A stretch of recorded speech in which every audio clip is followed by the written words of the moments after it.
Sabato mwino bango bandimaka te. Mpona nini Nzambe osala biso boye? Afrika miso efungwani, Afrika tozonga nsima te. Ah mama, nakomitunaka, nakomitunaka.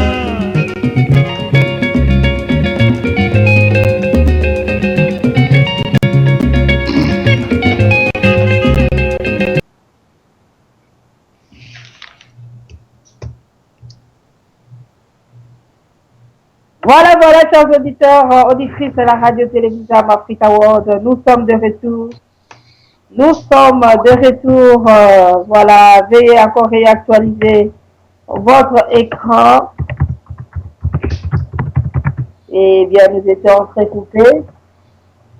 Mais nous sommes revenus encore sur les plateaux. Merci à vous qui avez écouté depuis le début jusqu'à la fin. Nous sommes arrivés à la fin de notre interview et M. Nefouani a été génial.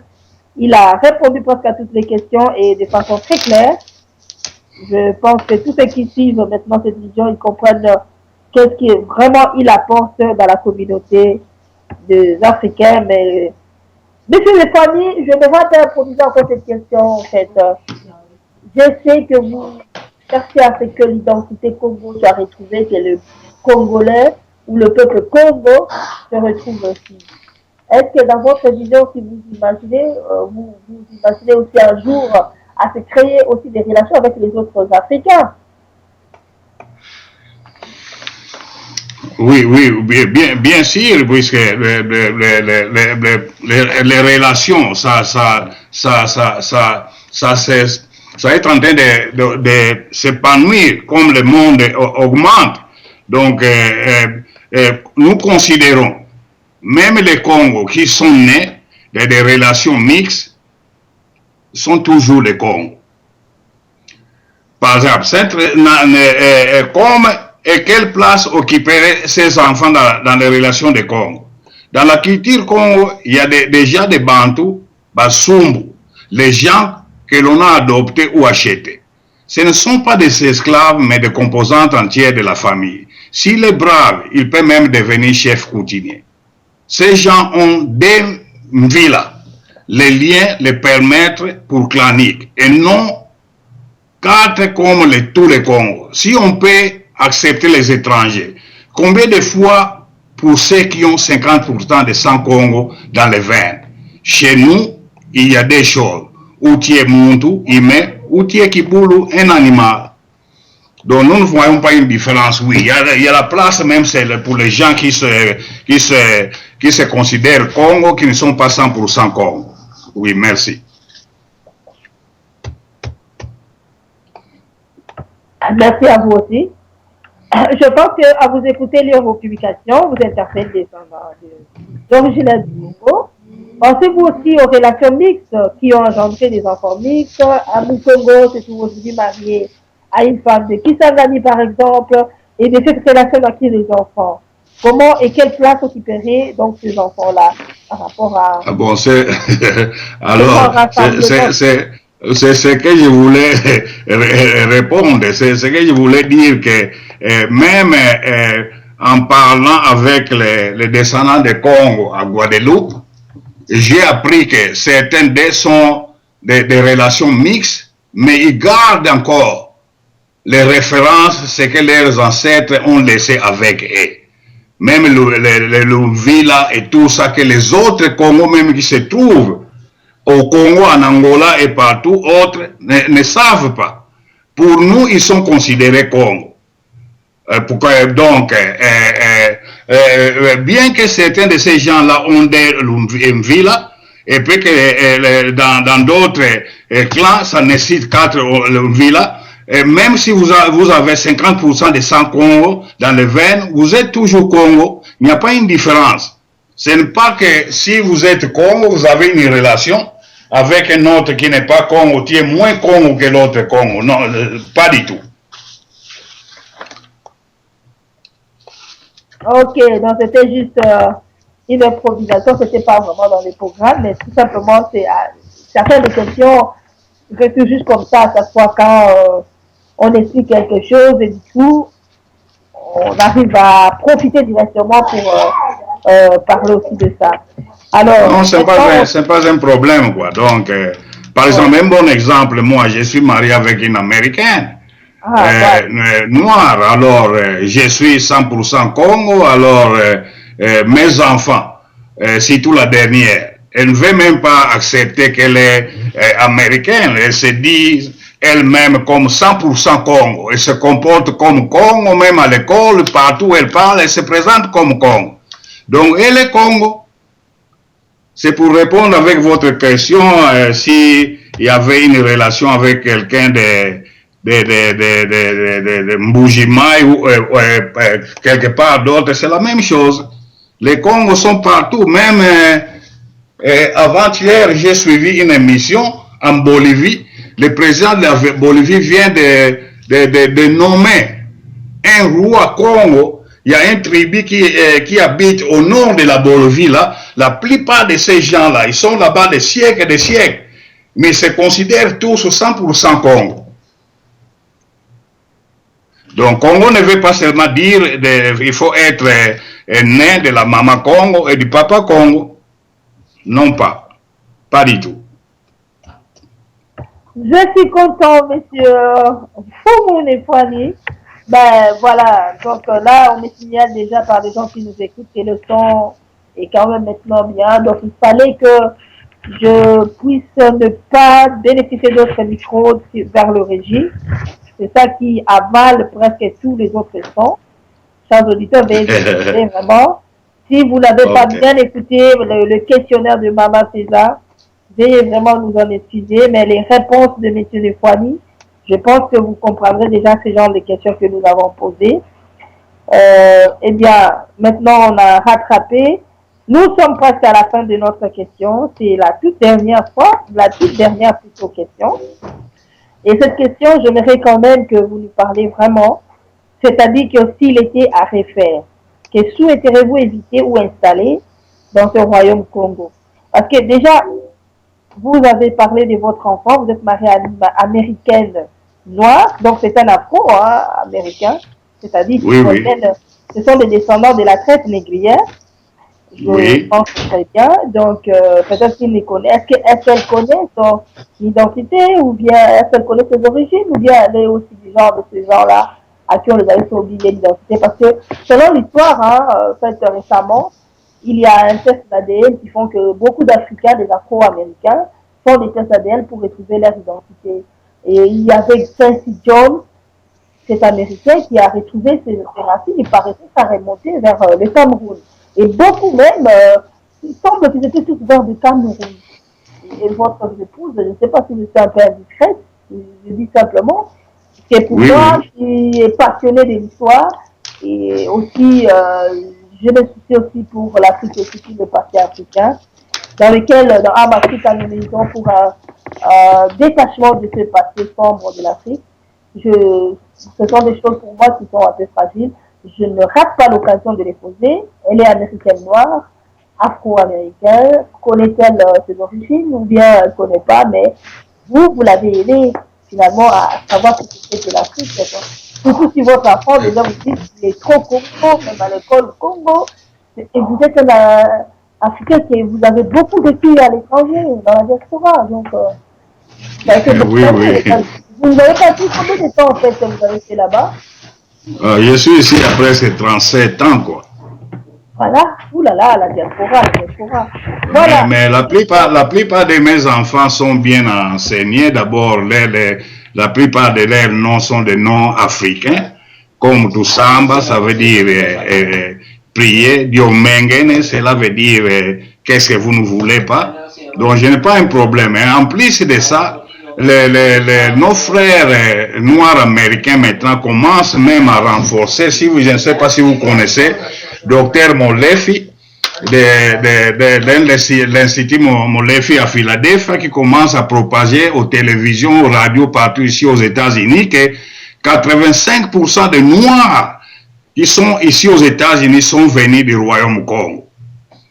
Donc, cette renaissance-là, qu'ils sont des Congo et commencent vraiment à vibrer partout ici aux États-Unis. Moi-même, je suis fier de ça. Il y a des activités même dans cette ville. C'est le week-end prochain, nous aurons des activités des Africains. Bien que où j'habite, il y a la population, nous sommes, la population des Noirs, nous sommes seulement 3%, mais la salle est déjà presque vendue avec les tickets, quoi. Mais pour finir avec vos questions, donc, pour nous, Congo est synonyme de paix, fraternité, unité, loyauté, dignité et prospérité. Revivre comme avant la venue de Diego Cao, c'est l'idéal pour tout être vivant. C'est ce qui a fait dire à l'entourage de Diego Cao que les Congos sont civilisés et avancés. Revivre comme avant la conférence de Berlin ne dit pas « j'invoque la restauration géographique et gouvernementale du royaume au Congo », mais plutôt l'ardeur, fierté, culture et grandeur qui englobent les Congo. Les Congos peuvent être grands, premiers, même dans nos pays respectifs. Non? Je vous demande la question. Pourquoi pas? Si les autres le sont. C'est ça ma question pour terminer cette émission. Pour les gens qui nous considèrent que nous cherchons la balkanisation, nous sommes des tribalistes, ainsi de suite. Non, pas du tout. Nous sommes comme eux. Tout ce que nous voulons, c'est promouvoir nos cultures, nos langues et remonter la pente où nous étions une fois, au sommet du monde. Merci encore. Merci, remonter la pente où vous étiez encore au sommet du monde. Donc, ça dit c'est l'Empire Congo finalement. Parce que l'Empire, c'est l'ensemble des États. Donc, ça veut dire que vous pensez quand même à une renaissance du Royaume Congo, si je pense bien. Non, mais comme j'ai dit avant, la renaissance, c'est quelque chose qui était déjà mort. Nous ne sommes pas morts. Le royaume a toujours été là. Le royaume ne veut pas dire que la superficie géographique seulement. Ça englobe le tout, les gens, les fleuves et tout ça. Et comme le roi l'avait dit à Mbouila quand on coupait sa tête, que le royaume Congo ne peut pas mourir. Ça n'a jamais été mort. Nous sommes encore vivants. Mais alors, remonter la pente ne veut pas dire les autres sont au sommet, non, aujourd'hui. Ah, pourquoi pas nous? Si nous avons un Congo qui fait vibrer le monde, comme les autres sont en train de faire vibrer le monde, où est le mal avec ça? Cela ne veut pas dire que la restauration du royaume du Congo. Il faut me comprendre quand même. Nous cherchons à promouvoir nos gens. Alors le monde doit nous laisser. Nous ne voulons pas que les gens se perdent de nous, que nous sommes en train de faire quelque chose de mal. Nous avons nos mains en l'air. Nous demandons la paix. Tout ce que nous voulons, c'est signer. C'est avec cette union là-bas, nous serons capables de protéger notre culture, notre histoire. J'avais lu il n'y a pas si longtemps un article qui était écrit au Bas-Congo, au RDC. L'article a dit les Bas-Congo sont en train de disparaître avec leur langue et leur culture. C'est ce que vous voulez? Merci.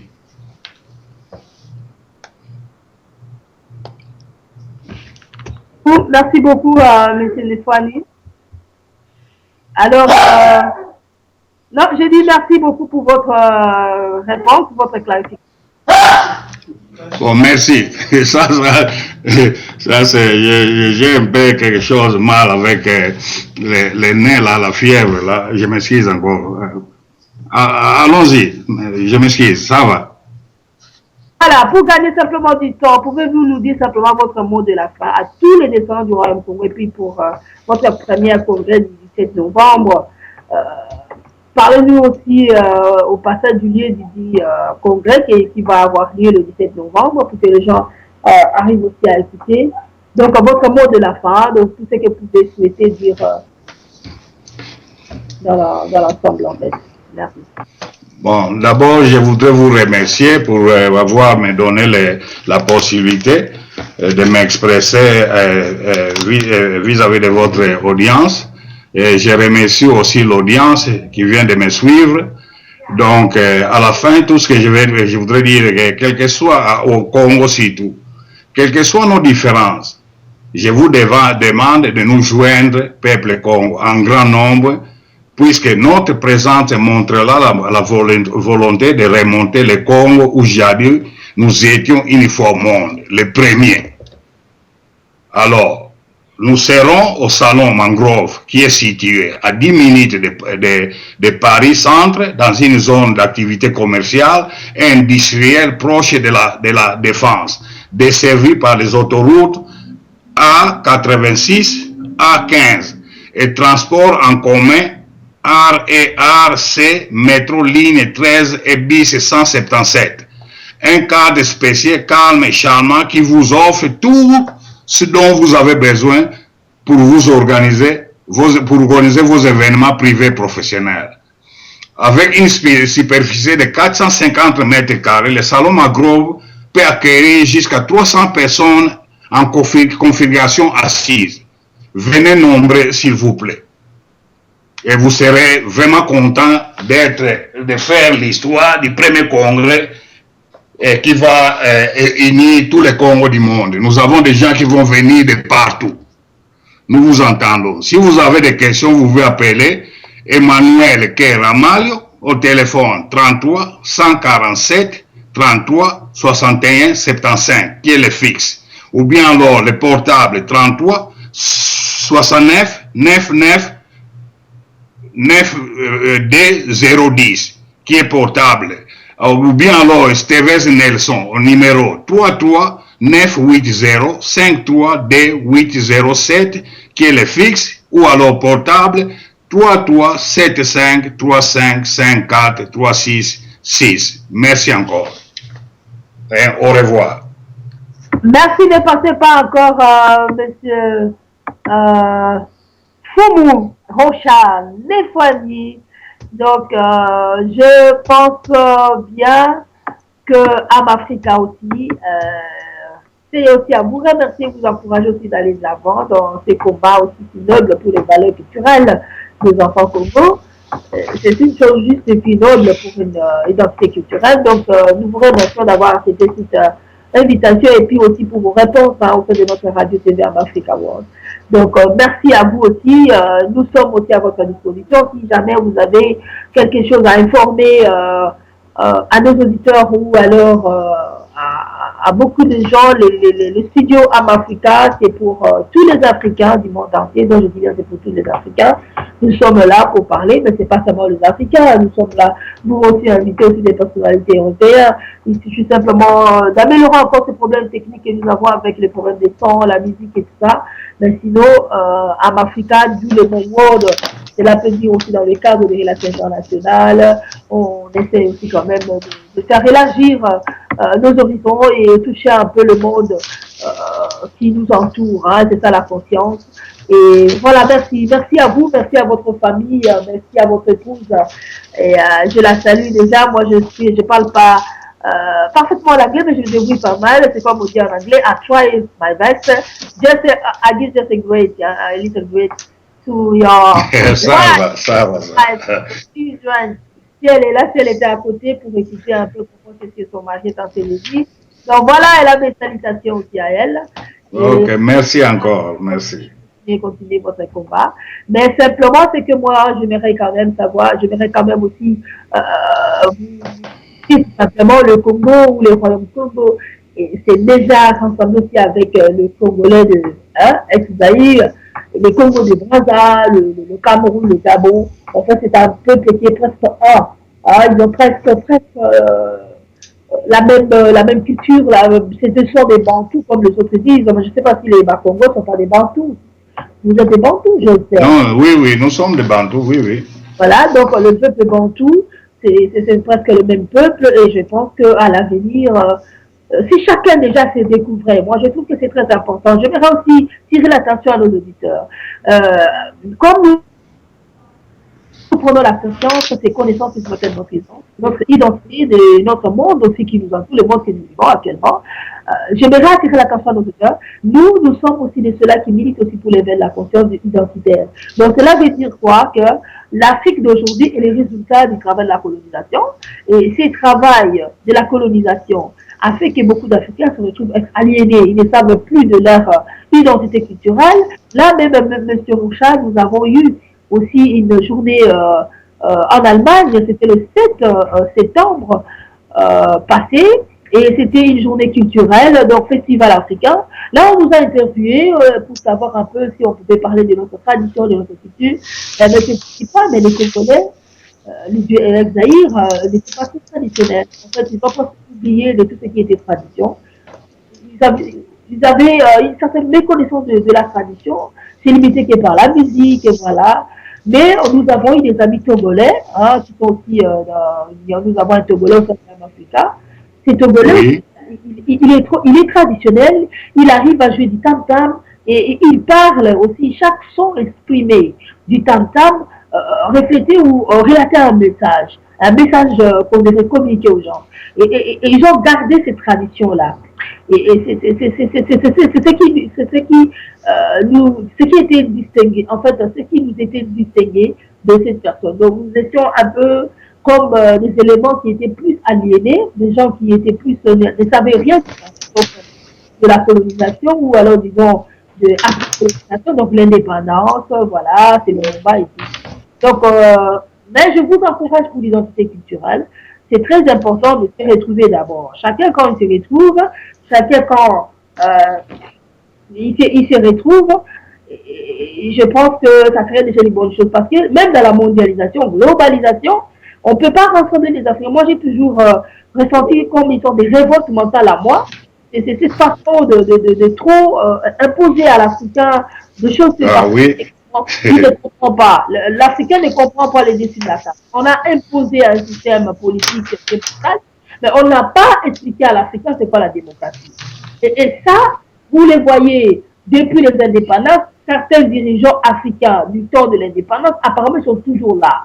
Ils sont toujours là, ou alors c'est leur descendance. Si je prends le cas du Togo, après l'indépendance, ça y est, une fois, vous avez parlé des coups d'État, des assassinats et tout ça. C'est ça.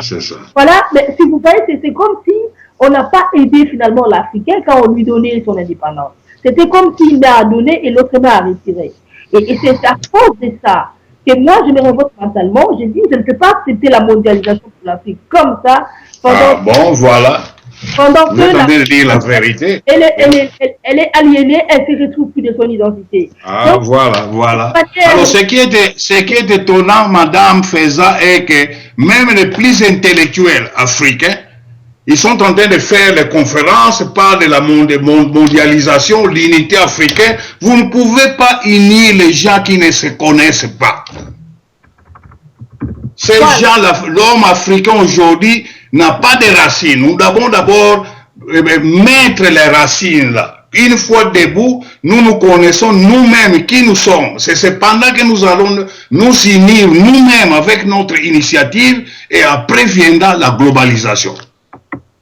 Voilà, ça c'est ce que les Africains eux-mêmes doivent aussi réclamer. Malheureusement, les dirigeants africains actuels, ils sont comme de ceux-là qui sont des garçons de course, des gens qui acceptent tout, sauf rien. Et à partir de ça, ils n'aident pas non plus l'Afrique. Je pense que c'est un travail aussi de l'OIA, l'Organisation des Africains. Alors, cette organisation des Africains doit penser aussi à ce qu'est l'Afrique d'aujourd'hui et de ce qu'elle était hier. Je m'étais dit ça aussi une fois avec des gens. On a parlé de l'histoire de l'Afrique et on a remarqué que finalement on n'avait pas aidé l'Africain. Pourquoi? Tout simplement parce que cet Africain est le résultat de la colonisation. Or, la colonisation, c'est l'aliénation. La colonisation, c'est voler tout ce qui était de l'Africain, sa culture, toute son identité pour l'imposer une autre culture qui n'est pas la leur. Et alors finalement, elle est le résultat de ces travails-là. Cet Africain d'aujourd'hui est le résultat du travail de la colonisation. Dès lors, qu'on ne l'explique pas du tout vraiment ce qu'elle était, et on ne l'aide pas, l'Africain qui se cherche elle-même maintenant, qui se cherche lui-même, soi-même pour retrouver son dossier comme M. Fumu Kochano, des fois, 37 ans aux États-Unis d'Amérique, regardez, il est comme s'il était au Congo, il est comme s'il est en Angola, il est comme s'il est... Mais c'est tout simplement que vous avez gardé votre identité. Et ça, c'est une fierté. Parce que pour avoir parlé de la culture, c'est en fait le fait d'exister. Donc, vous existez dans le monde parce que vous avez une identité. Une personne qui n'a pas une identité n'existe pas. Et c'est ça, c'est ce que vous essayez de faire. Et moi, je vous encourage. Je vous encourage d'autant plus que si ça ne crée pas la discrimination, je dis déjà, clairement, quand il y a déjà des mélanges mixtes, des couples mixtes, eh bien, c'est la pouffe, il n'y a pas de racisme, il n'y a rien, mais simplement, le peuple se cherche pas d'identité. Et je vous encourage. Moi, je connais un peu l'histoire du royaume Congo d'Atotila. Je connais un tout peu l'histoire de ce roi et le renversement de ce royaume, c'était pas par la volonté. Écoutez, suivez la Révolution française. Si vous voyez la Révolution française qui ont résisté à leur roi, écoutez, je ne sais pas, mais c'était pas vraiment de la volonté des autres, c'était de la volonté des Français eux-mêmes. Hein? Les Français eux-mêmes se sont lancés à la Révolution. Hein? Ils avaient des choses qu'ils reprochaient à leur roi et ils se sont lancés à la Révolution pour essayer de renverser l'époque du roi, comme la Belgique. Hein. La Belgique, actuellement, elle est en train de se discuter, on l'avait entendu. La Belgique s'est demandé, c'est-à-dire que est-ce qu'il ne faudrait pas annuler le royaume et tout ça là, et tout. Il y avait tout un débat qui sont en train de discuter même dans le Parlement et tout. Mais moi, j'observais ces manières-là. J'ai dit, bon, voilà un peuple libre, et là, en train de revoir, de penser ce peut se libérer. La France, la même chose. J'ai lu l'histoire de la Révolution française pour renverser le royaume, et je pense que c'était la participation de beaucoup de Français eux-mêmes. Mais qu'en est-il de l'Afrique? Qu'en est-il du royaume Congo d'Atotila? C'est un royaume qui a été imposé, envoyé, infiltré, et puis par après renversé. Donc, finalement, c'est un peuple qui a subi le sort de ce qu'il n'avait pas voulu. Cela restera ancré en elle, en lui. Il va se sentir, il va s'en vouloir. Parce que vous nous avez volé ce que nous n'avons pas dit rejeter. Et c'est ça que nous appelons chez nous le détachement du passé. Et pour résoudre, il faut régler les problèmes psychologiques à la dimension psychologique. Si on ne règle pas ces problèmes, ça ne servira à rien d'entamer la globalisation encore pour les Africains. Exactement. La globalisation va aller plus en Occident, mais l'Afrique, elle a des problèmes à régler qui, devenant que si on les règle, finalement, elle s'est guérie d'elle-même. L'Afrique doit se guérir intérieurement. Elle est guérie, elle est épanouie, elle est acceptée dans le monde, elle est avec sa culture aussi acceptée, parce que comme on avait fait journée culturelle récemment, eh bien, maintenant, parlons-en dans nos relations de mondialisation. Et ça pourrait aider. Félicitations à vous, M. Rocha, Nefwani. C'est une vision qui doit être soutenue. Allez-y pour cette identité culturelle. Ce n'est pas du racisme. Vous avez des mélanges dans vos milieux, dans vos mariages. Vous avez des mélanges, mais vous cherchez votre identité d'abord, parce que ça a été renversé, non pas de votre plein gré, mais par la force. Alors, le Congo, partout où vous êtes, allez-y pour écouter ce qui va se dire le 17 novembre 2013 à Paris. On vous a donné 2 numéros. Vous écoutez la rediffusion. Prenez-en, notez les numéros. Allez-y si vous êtes de ceux descendants de ce royaume-là. Vous vous retrouvez sur un espace étendu. Allez-y, écoutez ce qui va se dire. Et je pense que c'est ça, c'est que nous cherchons. La conscience, lever la conscience, se retrouver pour s'accepter, se guérir après avoir été guéri. Et alors, on peut maintenant approcher le monde actuel de mondialisation, globalisation. Merci beaucoup, monsieur Foumou Rocha Nefwani.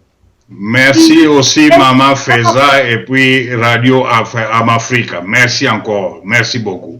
Merci. Au revoir. Que Dieu vous bénisse abondamment dans votre travail qui vous soutient. Merci, monsieur Rocha Nefwani. Il est aussi présent sur Facebook. Vous frappez Foumou Rocha Nefwani. Voilà, je vous montre le logo qui est balancé devant vous. Voilà le nom bien écrit. Foumou Rocha Nefwani. Vous tapez simplement Rocha Nefwani sur Facebook. Il est là et il y a le groupe Royaume de Congo. Voilà, chers auditeurs, chères auditrices. Et aussi, certains auditeurs de Amafrica nous signalent aussi déjà par écrit. Merci aussi à M. Rocha Nefwani qui a été clair. Nous le disons, merci beaucoup des encouragements. Parce que ce sont des remerciements venus de l'un des auditeurs de Amafrica qui nous suivent en direct présentement à partir de la Hollande. Voilà, merci à vous, merci, nous vous souhaitons bonne soirée, bonne nuit. Restez encore branchés si vous avez encore le temps chez vous de réécouter la rediffusion. Je vous préviens déjà, le départ de l'émission, ma voix était vraiment très très bas. Nous savons que c'était le problème de micro vers le régie qui a étouffé tous les autres sons, tous les autres sons, excusez-moi. Et maintenant, on a tâché de me remettre tout en ordre et ma voix, elle est bien là maintenant, vous écoutez très bien. Veuillez nous en excuser et tâchez simplement d'écouter les questionnaires que je dis et surtout les réponses de monsieur Fumuro Chanefwani. C'est vraiment quelqu'un qui est plus traditionnel et culturel et il fait vraiment un combat très impeccable à soutenir aussi pour leur identité. Merci, merci beaucoup et quant à moi, je vous dis bonne nuit à tous et bonne soirée aux États-Unis d'Amérique parce que là-bas, il y a encore jour, à ce que je sache, M. Nefwani. Ok, merci et nous balançons la musique.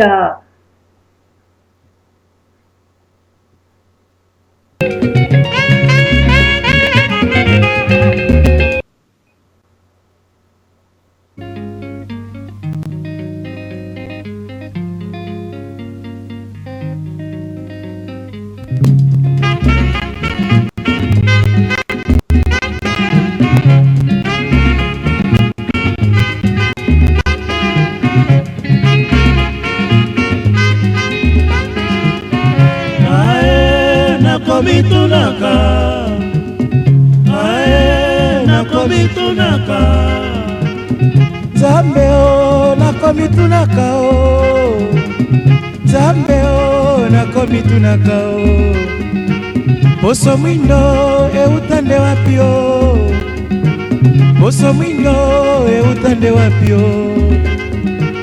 koko na biso ya kala ye nani ye, Yesu mwana Nzambe yende mondele, Adamu na Eva bango nde mindele, basantu nyonso bango pe mindele, pona nini o? Ae nakomitunaka, ae nakomitunaka, Nzambe o nakomitunaka o, Nzambe o nakomitunaka o, Babukwa Nzambe tomonaka boye, basantu nyonso foto se mindele, banzelu nyonso bango se mindele, soki zabulu foto moto mwindo injustice euta wapi o? Ah mama, ae nakomitunaka, ae nakomitunaka,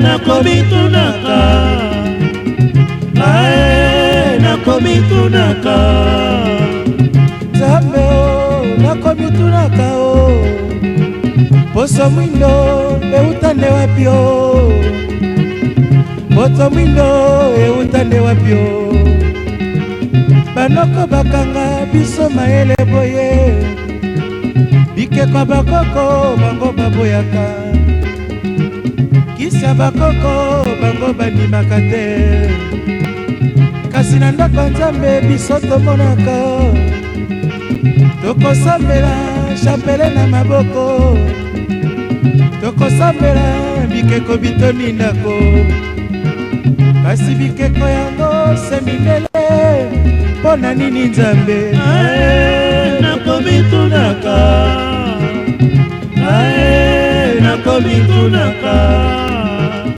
Nzambe o nakomitunaka o, baprofete mindele biso tondimaka, kasi bato mwindo bango bandimaka te, pona nini Nzambe osala biso boye? Afrika miso efungwani, Afrika tozonga nsima te, ah mama, ae nakomitunaka, ae nakomitunaka,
nakomitunaka Nzambe o nakomitunaka o Poso mwindo eutande wapyo Poso mwindo eutande wapyo Koko na biso ya kala yende nani